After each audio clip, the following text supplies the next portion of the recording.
우리의 죄를 위해 십자가에 지신, 또 그리고 사흘 만에 부활하신 주님, 저희들이 주님의 고난당하심을 기억하며 오늘 둘째 날 이 고난주간 새벽 기도를 드립니다. 주님, 저희들이 방금 찬송한 것처럼 우리의 죄를 위해 십자가를 지신 주님의 그 십자가를 저희도 이 세상에서 지고 주님께서 부활의 영광을 보셨듯이 주님, 저희들도 십자가의 고난을 통해 우리 하나님이 새롭게 하시고 살리시는 그 부활의 영광과 열매를 보게 하여 주시옵소서. 오늘도 저희들이 온라인으로 함께 이렇게 둘째 날 고난주간을 찬양과 기도와 말씀으로 드리오니 성령께서 함께 하시고 받아 주시옵소서.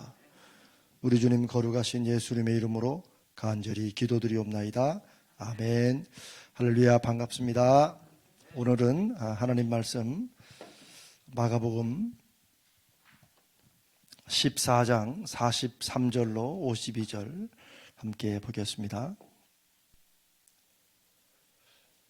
마가복음 14장 43절로 52절입니다.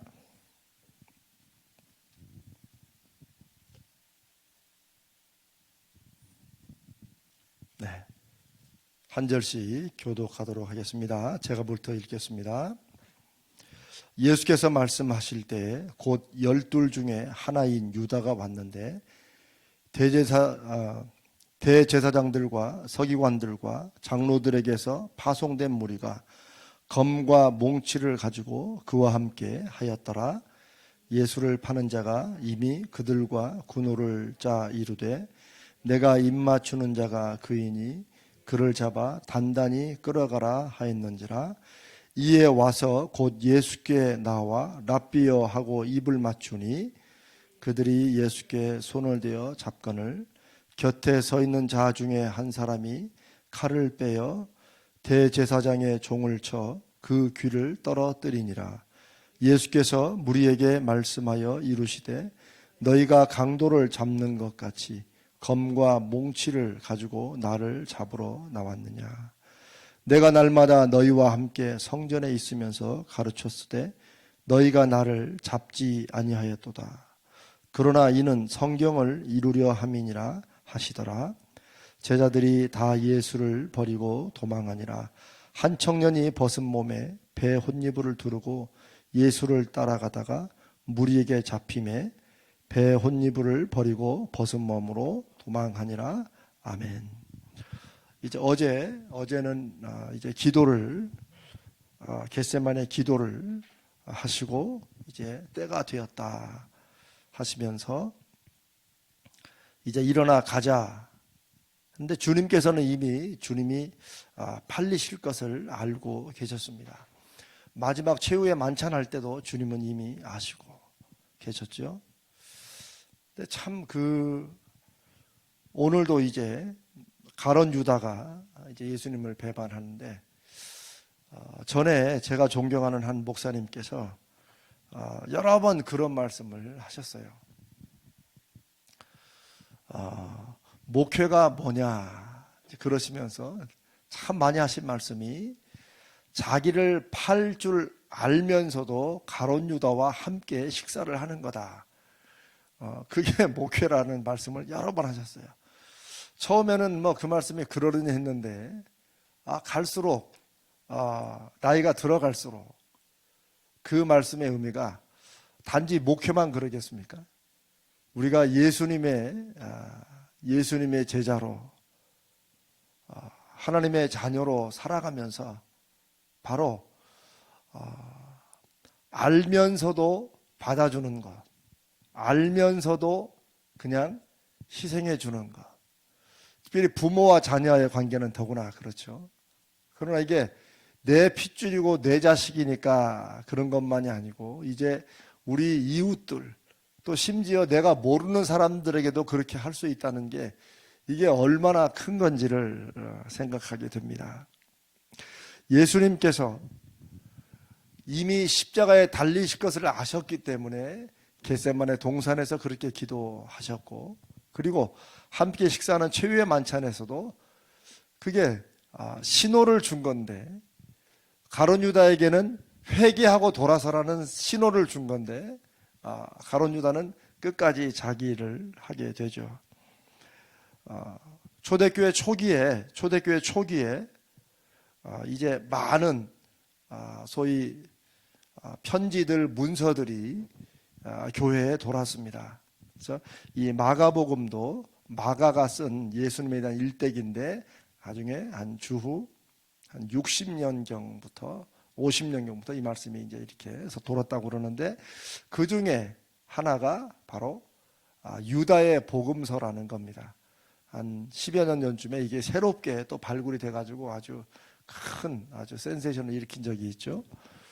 그런데 유다의 복음서도 당시에 이제 성경 이제 돌아다닌 문서들, 편지들을 쭉 모아서 더 이상 이단이나 다른 글들이 교회 성도들을 현혹하지 못하도록 우리가 꼭 하나님의 말씀, 하나님이 성령을 통하여 쓰게 하시고 기록하게 하신 것이라고 인정된 그런 것들을 신약 성경은 27권을 쭉 모으는데, 이 유다의 복음서도 그 중에 하나로 막 들어가야 된다는 얘기가 나왔다고 하는 기록들이 있습니다. 그런데 요즘에 나오는 이제 그 요즘에 유다의 복음서의 내용을 보면 가룟 유다도 알았다는 거예요. 가룟 유다도 자기가 예수님을 팔게 되고 또 자기가 심지어 자살할 것까지 다 알았다는 거예요. 근데 거기에 유다의 변명이 뭐라고 나오냐면, 하나님의 뜻을 자기가 아니면 어떻게 이루겠느냐 하는 거예요. 자기도 예수님만한 건 아니지만 예수님 같은 그런 십자가를 지는 마음으로 자기가 예수님을 그렇게 팔았다는 거예요. 그리고 자기가 예수님을 팔지 않았으면 이런 십자가를 통한 부활의 영광이 어떻게 있었겠느냐, 하나님의 구원이 어떻게 이루어졌겠느냐, 뭐 그런 주 내용이에요. 어떻습니까? 예, 완전 황당한 거죠. 황당한 거죠. 이미 여러분들 아시지만 그래도 모르는 분들이 또 자꾸 넘어가는데, 하나님의 뜻과 하나님의 계획과 인간의 자유의지는 절대 충돌하지 않습니다. 성경에도 사도 바울도 분명히 그런 말씀을 했죠. 우리가 죄가 많은 곳에 은혜가 있다, 은혜가 더 넘친다. 그러나 그렇다고 해서 내가 은혜를 더 받기 위해서 내가 죄를 짓는다, 이런 말이 어디 있느냐. 이런 말은 다 자기를 속이는 자고 이거 다 가짜다. 이미 사도 바울이 그 당시에 이런 얘기들이 아마 유다의 복음서나 이런 얘기들이 널리 퍼졌기 때문에 그런 말씀을 하신 걸로 압니다. 즉 하나님의 뜻과 사람의, 인간의 자유의지가 내 뜻대로, 사람의 뜻대로 하는 것이 충돌하지 않는다는 것은 바로 그거예요. 사람은 하나님의 뜻을 자기들이 짐작하고 알기도 하지만 그러나 정확하게 이게 이거다라고 해석할 수도 없다는 것과, 또 하나는 인간 그 누구도 하나님의 뜻 때문에 자기는 A로 하고 싶은데 하나님이 미리 섭리해 놓으신 그 계획 때문에 B로 할 수밖에 없다라고 알고 의식하고 그렇게 끌려갈 수 없다는 거예요. 사람은 모른다는 거예요. 사람은 어떻게 행동하느냐, 자기의 악한 의지면 악한 의지대로, 자기의 욕심대로 그렇게 한다는 거예요. 그리고 이걸 하나님을 핑계할 수 없다는 겁니다. 그런데 그렇게 하고 나도 악인도 악한 날에 하나님이 적당하게 필요하게 쓰신다라는 그런 말씀처럼 하나님이 악인은 그렇게 쓰시는 거예요. 그러나 그 악인은 하나님이 나를 쓰기 때문에 이렇게 되는 거다라고 변명할 수 없다는 것입니다. 오히려 예수님께서 이미 그걸 다 아시면서도 가룟 유다에게 마지막 기회를 주시고, 왜? 그래도 그 사람은 정한 대로 가지만 회개하는 게 좋기 때문에 말씀하셨지만, 가룟 유다는 자기만의 이유 때문에 예수님을 팔게 됩니다. 그리고 이 제자의 배반은 그냥 손가락질로 가르치는 것도 아니고, 보나마나 돈을 받았으니까 그 잡는 사람들이 어두운 새벽이고 하니까 누가 누군지 모르니까 가서 정확히 누군지를 지적해라. 그러니까 자기 딴에는 예수님께 안 들키게 한다고 하면서 뭐라고 했어요? 어떻게 했어요? 가서 입을 맞추었다. 입을 맞추었다. 그러니까 완전히 신호를 한 거죠. 이거는 이제 보통 이제 뭐 오랜만에 만나든지 아니면은 가까운 사람끼리 하는 인사인데 어쩌면 과장했을 수도 있습니다. 그래서 많은 후대 이제 문학들은 뭐 배반의 키스네 뭐 이런 얘기를 합니다. 가장 사랑의 표현으로, 가장 친근한 표현으로 다가가서 가장 악하고 가장 심한 배신을 한 것이 바로 가룟 유다의 이 입맞춤이라고 할 수 있습니다. 그리고 그 다음 장면에 예수님께서 자기를 잡으러 오는 사람들에게 검과 몽치를 잡으러 왔다. 여러분, 우리가 흔히 이제 요즘에 TV에서도 이렇게 사람들을 죄진 사람들을 이렇게 체포하는 장면들이 나오는데, 체포할 때 그냥 수갑만 들고 가지 거기에 막 몽둥이, 칼 이런 거 잡으러 갈 땐 주로 누구를 잡으러 갈 때 그래? 영화에서 조폭들 잡으러 갈 때, 폭력을 행사하는 사람을 잡으러 갈 때야 막 중무장 해가지고 가지, 일반 사람을 체포할 때 그렇게 해가지 않죠. 여기도 마찬가지입니다. 예수님 말씀하시기를 너희가 강도를 잡는 것 같이 검과 몽치, 아마 쇠뭉치 같은 것 같아요. 그런 걸 가지고 나를 잡으러 왔느냐. 그러니까 이 사람들은 예수님에 대해서 소문을 분명히 들었습니다. 어떤 소문을 들었어요? 이분이 기적을 행한다. 보통 분이 아니다. 그런데 예수님께서는 당신이 하나님의 보내신 메시아요 아들이라는 걸 증거하기 위해서 표적으로 하나님의 사인으로 기적을 행하신 건데, 사람들에게 소문이 전해져가지고 어떻게 들리겠어요? 그분 함부로 잡을 수 있는 분이 아니다. 이렇게 들린 거죠. 그러니까 예수님이 언제 전하신 예수님이 보여주신 기적 중에 언제 막 폭력이나 힘을 행사해가지고 막 한 게 뭐 있어요? 아마 갈릴리 호수를 잔잔케 하신 거, 그런 소문도 분명히 들었을 것입니다. 그런데 이들이 갈릴리 호수를 잔잔하게 하신 그 예수님을 통해서는 그 제자들이 그 파도와 이것 때문에 죽을 수밖에 없는 상황에서 그 바람을 잠잠케 하신 그런 것으로 알려진 게 아니고, 이분이 얼마나 강력하게 있으면 막 그런 파도들을 마치 일으키고 이런 분으로 알려졌다는 거죠. 사람들이 소문을 통해서 무언가를 들을 때는 항상 이런 식으로 왜곡되어 있고, 이들은 그런 무시무시한 예수이기 때문에 그런 예수를 잡으려면 자기들이 준비할 수 있는 가장 큰 걸로, 강한 걸로 칼과 쇠뭉치들을 들고 잡으러 왔다는 거예요. 그게 바로 49절에 예수님이 하신 말씀입니다. 내가 날마다 너희와 함께 있어 성전에 있으면서 가르쳤는데 그때는 잡지 못하고. 그러니까 다 이 사람들이 언제 잡아요? 마치 강도를 잡듯이 새벽에 아무도 없을 때 마치 급습해가지고 잡는 것처럼 이렇게 한다. 예수님을 강도보다도 더 악한 죄인으로 몰아서 잡고, 그리고 십자가형도, 우리가 주일날 잠깐 말씀을 하는 것처럼 십자가형도 로마인들이나 일반 사람들은 도저히 생각할 수 없는, 무슨 죄를 지었다고 저렇게 십자가에 달리나 라는 말이 당시에 있을 정도로 그런 십자가형을, 예수님을 거기에 못 박았다. 그런데 이 모든 것들이 다 성경을 이루려 하니라. 즉 하나님이 보내신 메시아를 어떻게 세상에 배척하고 하나님의 보내신 어린 양이 어떻게 죽게 되는가가 이사야서나 예레미야서나 각 선지자를 통해서 부분 예언된 것을 이루려 하심이라.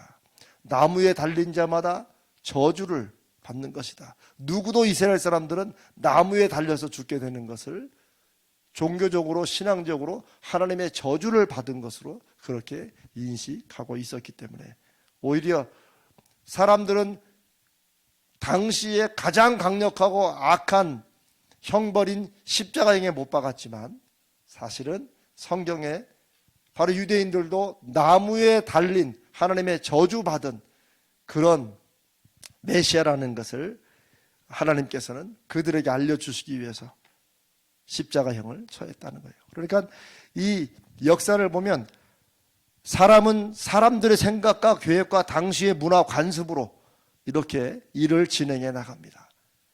그런데 하나님은 그들의 인간적인 일의 진행을 통해서 하나님은 하나님의 섭리가 이루어지게 하신다는 거예요. 누구도 검과 몽치를 잡으러 온 사람도 가룟 유다도 그 누구도 하나님의 계획과 섭리 때문에 내가 어쩔 수 없이 이렇게 했다라고 핑계하지 못한다는 거예요. 오늘날도 마찬가지입니다. 다 사람은 자기 욕심, 자기 계획대로 일을 해나가는데 우리가 나중에 보면 아하, 하나님께서 이렇게 섭리하시고 정하셨구나 하는 것이 되게 됩니다. 50절에 제자들이 예수를 버리고 도망했다. 다 버리고 도망했다. 심지어 베드로도 여기 보면 이제 마태복음에는 조금 더 분명히 나오지만 말고라가 하는 제사장의 종의 귀를 칩니다. 예수님께서 떨어진 귀를 다시 붙여주시면서 칼로 흥하는 자는 칼로 망한다. 그래서 칼을 다시 넣으라고 말씀하시고 그 후에 이제 베드로도 도망을 하고 다 도망을 하게 되죠. 그런데 이 도망하는 모습이 바로 어제 예수님께서 겟세마네에서 기도하시면서 너희가 시험에 들지 않게 깨어 있으라 라고 하신 말씀. 예수님이 단지 이 어려운 순간을 제자들과 함께 제자들이 깨어 있어 주기를 바라는 그런 마음도 있었겠지만 그거보다는 오히려 그 후에 일어날 일들, 예수님께 일어날 일들에 대해서 이들이 적어도 알고 있어야 이들이 시험에 들지 않기 때문에 깨어 있으라고 했는데 계속 피곤하니까 졸았겠죠. 피곤하니까 졸았겠지만 뭐가 돌아가는지 전혀 감을 잡지 못하니까 별로 경계심도 없어지고 마음의 준비도 없고 그러니까 조는 거죠. 그래서 이들은 결국 시험에 다 들게 됩니다. 심지어 베드로는 최후의 만찬에 나올 때 너희가 다 나를 버리고 도망할지라고 했는데 다른 사람은 다 버릴지라도 저는 결단코 주를 버리지 않겠나이다. 하여튼 베드로는 약속도 잘해요. 그런데 베드로도 역시 다 도망하고 여기 보니까 한 청년이 벗은 몸에 배혼이불을 두르고 예수를 따라가다가 무리에게 잡힘에 배혼이불을 버리고 벗은 몸으로 도망하니라. 이게 나중에 보면 이제 사도 요한이라고 이렇게 전승에 기록되어 있습니다. 사도 요한, 예수님의 사랑받는 제자. 우리도 찬송에 보면 예수님께서 사랑하는 제자 품에 안으시고 나올 때 이제 최후의 만찬에도 이렇게 예수님의 기대에 있는 그런 제자가 바로 사도 요한이라고.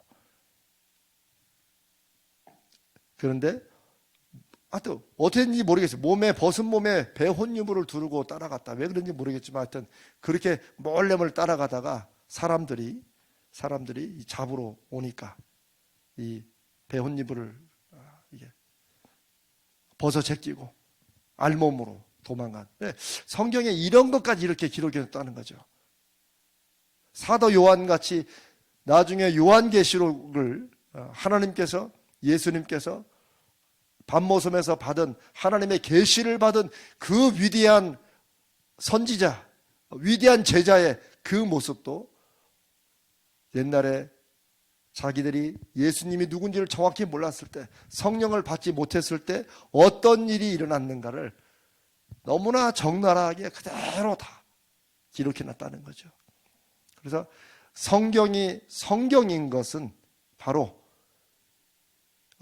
교회를 살리고 세우기 위한 그런 뒷받침으로 성경이 아니라 하나님이 사람들에게 어떻게 말씀하시고 그 사람들이 하나님 말씀을 이해하지 못할 때는 심지어 제자라 할지라도 어떤 일이 일어날 수 있는가를 그냥 그대로 쓰심으로 오히려 그런 연약한 사람을 통해서도 하나님이 어떻게 일하시는가를 보여주는 하나님의 계시의 기록, 그것이 바로 성경이다 하는 것을 알 수 있습니다. 만약에 성경이 기독교만을 당시 막 일어나고 있는 신흥 종교인 기독교를 세우고 살리고 기독교를 뒷받침하는 문서로 했더라면 이런 글들은 다 뺐겠죠. 그렇죠? 초기 뭐 지금도 캐톨릭은 이제 베드로가 일대 교황이라고 그렇게 자기들의 이름을 붙이지만 천국의 열쇠를 주님께 받았다고 하는 이 베드로의 모습이 얼마나 연약하고 초라하게 나타납니까? 근데 그런 사람이 당시 살아있는 베드로요 초대 교황이라고 이렇게 할 때 사람들이 어떻게 믿겠어요? 교회를 세우기 위해서 문서를 우리가 만든 것이라면 그런 게 아니라는 거죠. 교회가 성경을 정경으로 인정했지만 그것은 교회가 뽑은 게 아니고 하나님의 거룩하신 영이 성도들에게 어떻게 나타났는가가 증거되는 그런 문서들이 하나님 앞에 성경으로 기록된 것입니다. 나중에 우리가 성경 공부 이번 이제 주일부터 할 때 나오게 될 것입니다. 오늘 사랑하는 제자의 배반과 그리고 예수님을 강도보다 더 악한 사람으로 이들이 생각해서 검과 몽치를 가지고 잡으러 온 것, 그리고 제자들이 예수님을 다 버리고 도망함으로써 정말 예수님이 사람들 보기에 악하고 정말 어쩌면 그 제자 중에 아무도 예수님의 결백과 무죄를 옆에서 증명해 주는 사람이 없을 만큼 다 버리고 도망함으로써 예수님이 실제 그런 사람이라는 것을 사람들 눈에 증명하는 것 같은 그런 일들이 이 마지막에 벌어지고 있다는 것입니다. 예수님께서는 참 십자가에서도 외로우셨지만 이 잡히시는 과정이나 그 다음에 재판받으시는 과정에도 보면 정말 예수님은 철저하게 고립되고 철저하게 소외당하고 그리고 철저하게 오해받고 그리고 가장 철저하게 가장 참혹한 죄인으로 십자가에서 죽게 되셨다는 것입니다. 그래서 히브리서는 예수님에 대해서 그분은 죄가 없으시나 죄가 없으신데도 불구하고 모든 고난을 친히 받으셨기 때문에 시험당한 사람들을, 어려운 사람들, 이런 사람들을 능히 도울 수 있다.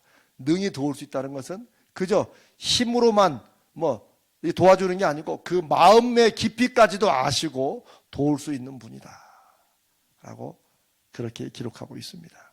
우리는 이 고난주간의 말씀을 통해서 예수님이 어떻게 가장 외롭고 가장 힘들고 가장 비참하고 가장 크게 배신당하시면서 십자가에 지셨는가를 하루하루씩 이렇게 살펴보게 됩니다. 오늘은 예수님이 붙잡히시는 이 장면을 살펴보았습니다.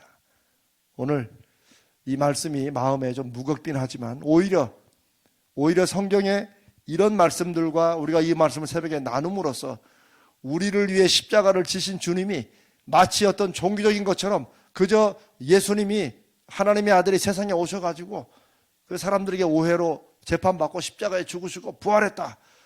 교리적으로 따지면 이렇게 단순한 몇 단계가 성경에 이렇게 세세하게 기록되어 있고 그 상황들을 살펴보면 누구도 이 일을 정말 감당할 수 없고 상상할 수 없을 만큼 그렇게 비참하고 힘들고 외롭고 지독한 오해와 멸시 속에서 예수님이 정말 누구도 기억 못할, 누구도 기억하기 싫은 그런 모습으로 예수님이 십자가를 지시고 돌아가셨다 하는 사실을 우리가 알게 됩니다.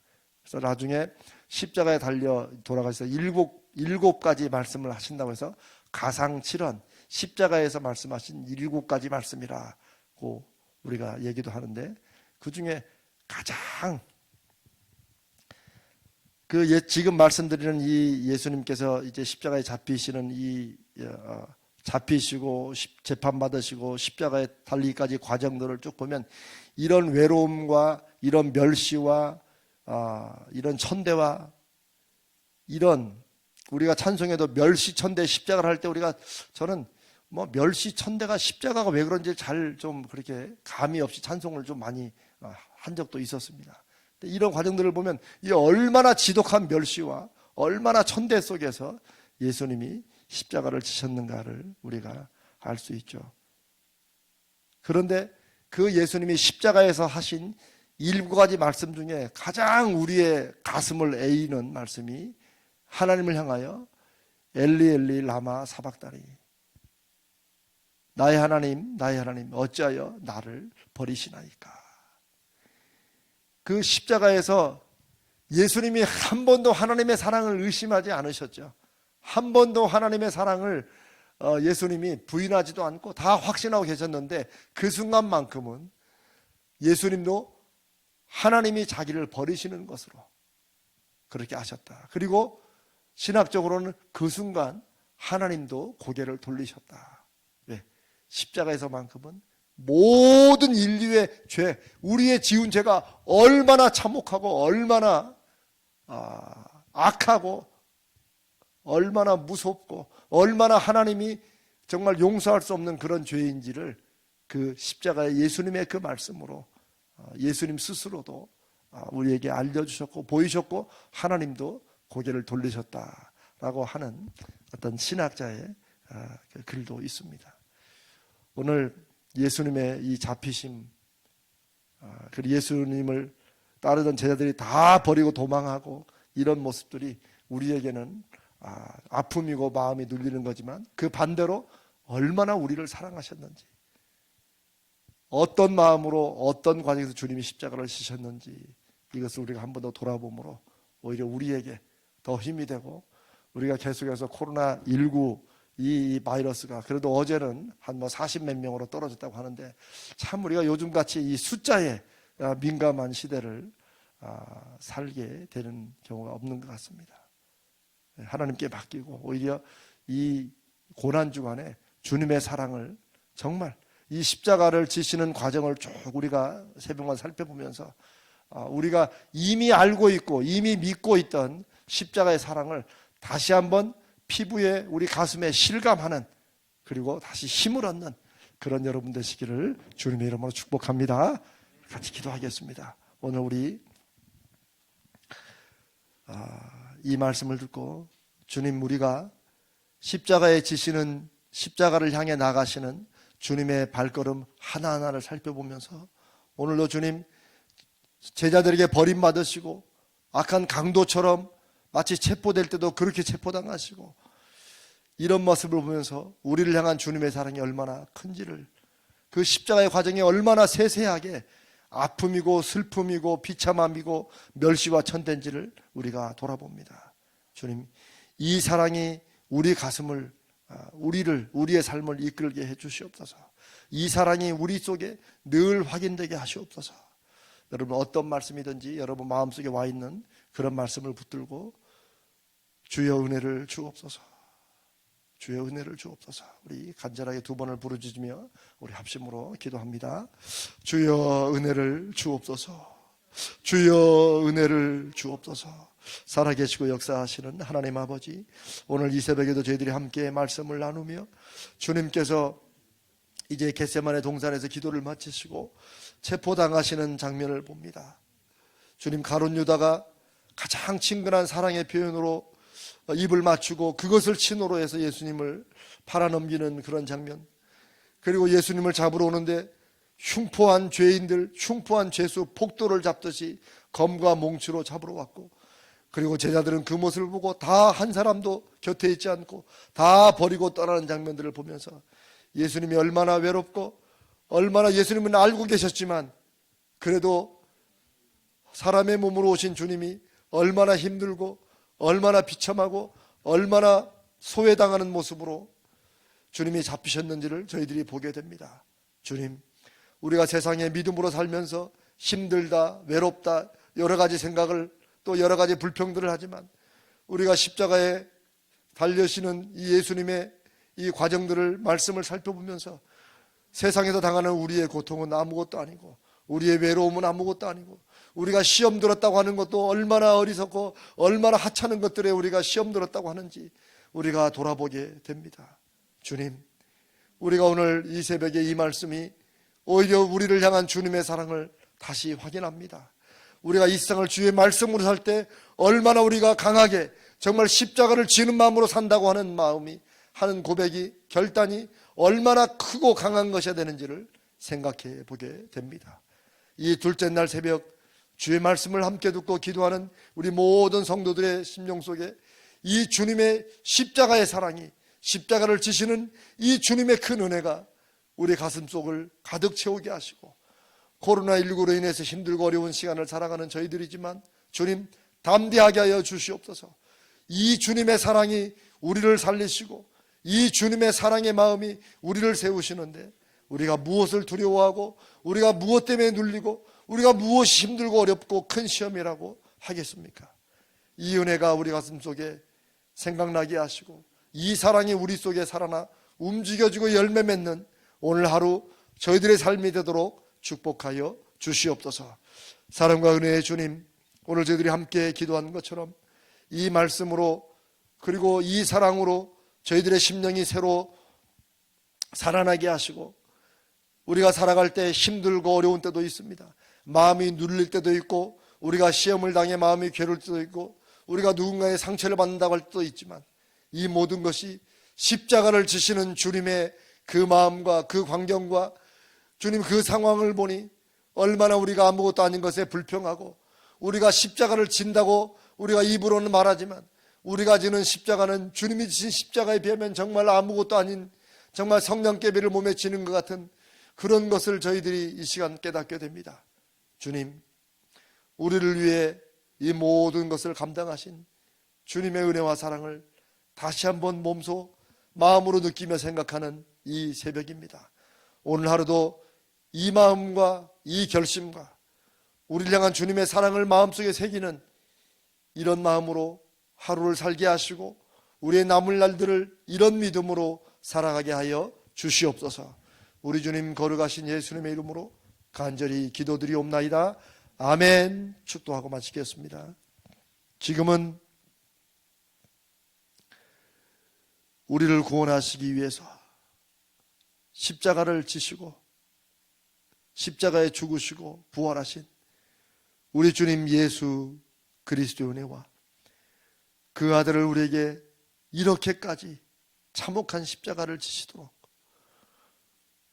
우리에게 그 아들을 내어주시고 우리를 위해 죽으시기까지 우리를 사랑하신 하나님 우리 아버지의 그 크신 사랑하심과 성령 하나님의 함께 하시고, 우리 가운데 말씀을 들을 때 그 말씀이 우리를 향한 말씀이요 우리를 위한 사랑인 것을 깨닫게 하시는 그 은혜와 그 역사와, 그리고 이 말씀에 아멘하고 순종할 때 말씀 열매를 맺으시는 능력이 오늘 둘째 날 이 말씀으로 아멘하며 이 말씀으로 결단하며 열매 맺기를 하나님 앞에 기도하는 우리 모든 귀한 하나님의 제자들, 하나님의 백성들, 하나님의 사람들 위해 지금부터 영원까지 함께 하시기를 간절히 축원하옵나이다.